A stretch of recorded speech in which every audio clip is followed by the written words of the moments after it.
Batman is an iconic superhero and one of the most popular superheroes in the world, with probably the most films featuring him than any other superhero has. And because of this, he has been in so many different stories in media that in some of these stories, he has died. And this is a list of the 5 best deaths of Batman. Number 5. Injustice 2: Damian's Ending. In the video game Injustice 2, if you play on the arcade as Damian Wayne, then in the ending of Damian Wayne's story, we see that Batman sacrifices his own life to save his son. Bruce Wayne was my father, and it's no secret I hated him. But despite all that, he sacrificed himself to save me. We don't see how he died, but it's made clear that Brainiac was attacking Damian Wayne, and Batman jumped between the two to take the deadly blow in order to save his son. This death actually shows the lighter side of Batman, even though his son is a serial killer who is remorseless.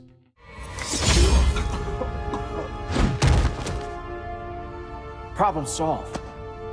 Who's next? Damn it, Damian!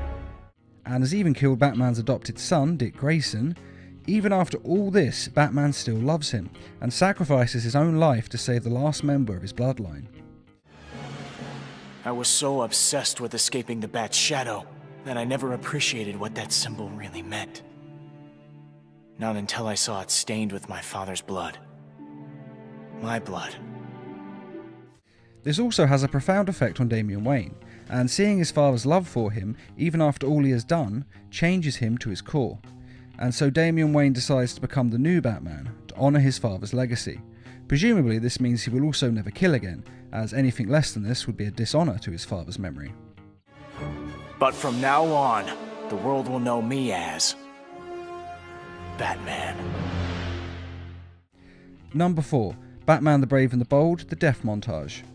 The Joker has always been trying to beat Batman, and every time he tries, he fails.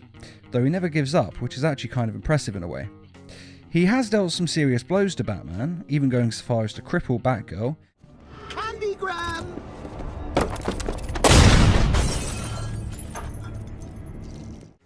and kill the Jason Todd Robin.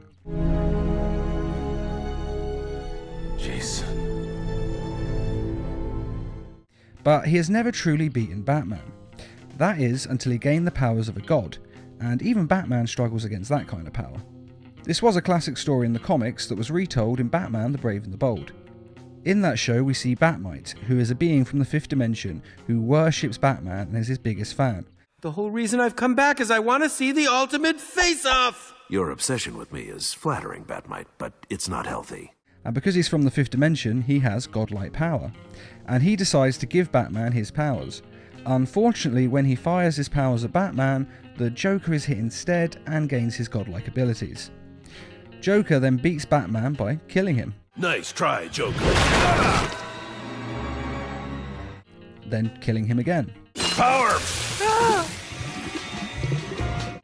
Then again, and again.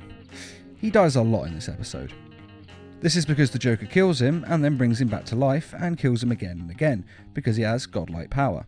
But this is only going to count as one death because, well, it'd be a bit silly to count every individual one.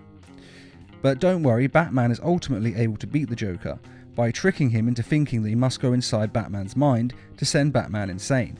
However, it turns out to be a plan of Batman's because Joker's powers are compromised in his brain.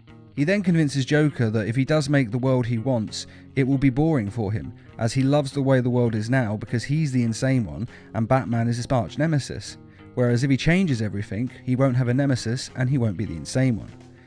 Without Batman, there can be no Joker. And so Joker agrees to give up his powers if Batman will let him out of his mind, and everything goes back to normal, relatively speaking. Batmite, can you undo the mess Joker made? Sure, Batman. No sweat! This ending isn't that surprising. After all, Batman always wins. No matter what the odds are, he will always be victorious, as was shown by the Injustice video games and this story.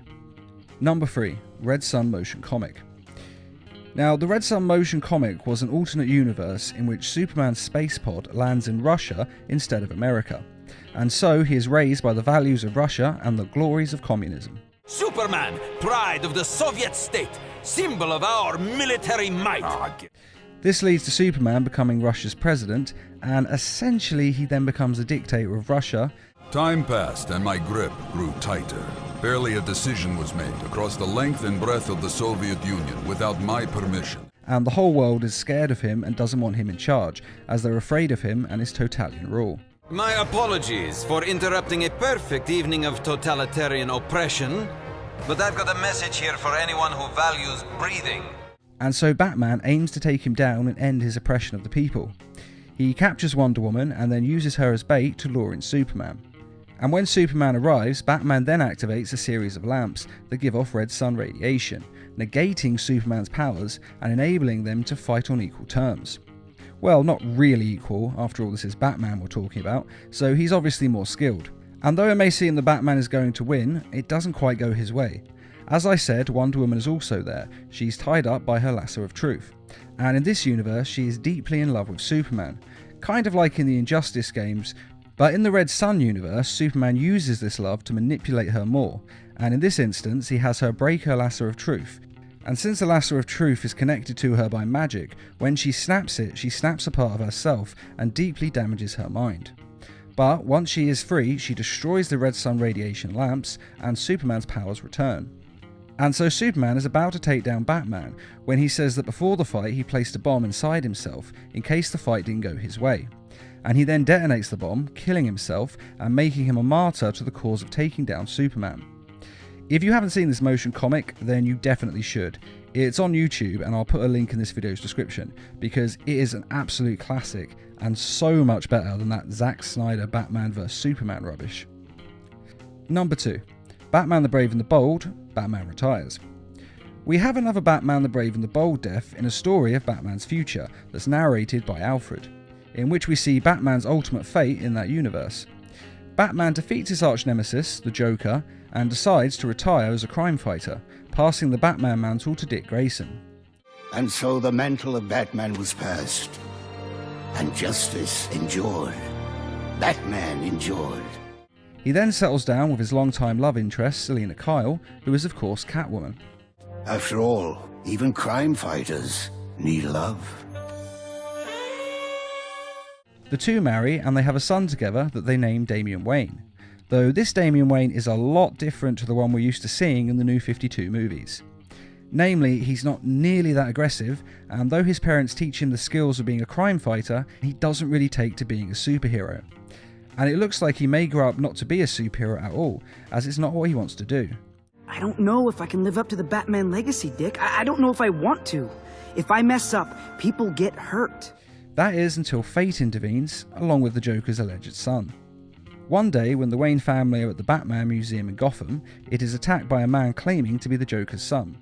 After all, I am the Joker's son. During this attack, both Bruce and Selina Wayne are killed, and Damian loses his parents. No!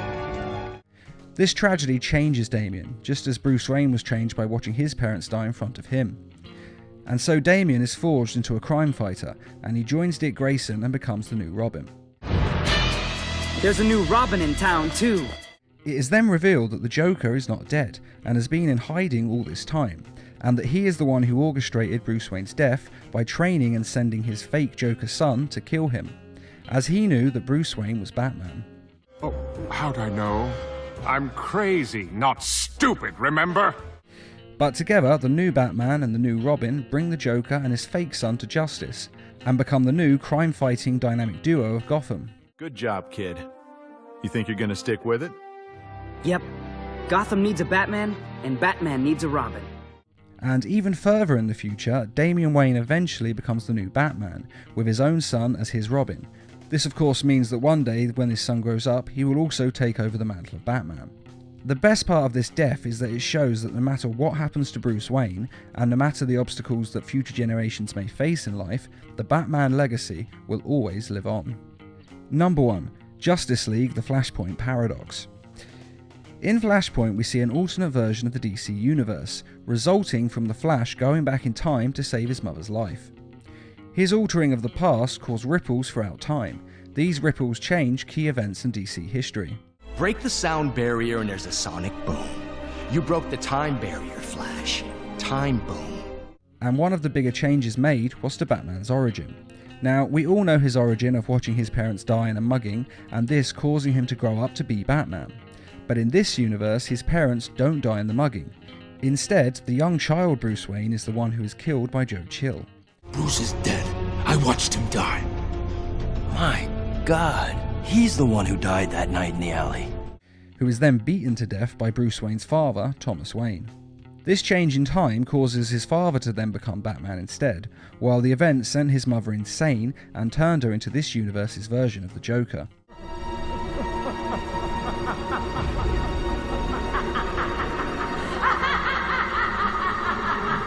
This whole concept is absolutely brilliant, and this is actually one of the better Flashpoint tie-in comics. And it's amazing to see that the movie actually went this dark, and it is a brutal end for Bruce Wayne. And if you don't think this death counts as a Batman death because technically it was Bruce Wayne who died before he was Batman, then bear in mind that his father's version of Batman, who has awesome glowing red eyes by the way, also dies in this movie. I may not be a very good doctor, but even I know a dead man when I see one. So no matter how you look at it, Batman dies in the Flashpoint paradox. And that is the 5 best deaths of Batman. Do you agree with this list, or is there another death that you think should have been mentioned? And which of these deaths is your favourite? Be sure to let us know in the comments, and I'd just like to say a quick thank you to those of you who made this video possible by donating to the Needle Mouse Productions page on Patreon. Patreon is enabling us to bring you more videos each week and to raise funds for adapting comic book stories into short animated films. If you wish to donate or just want to learn more, a link is in this video's description. And as always, thanks for watching and feel free to subscribe, share, like and comment.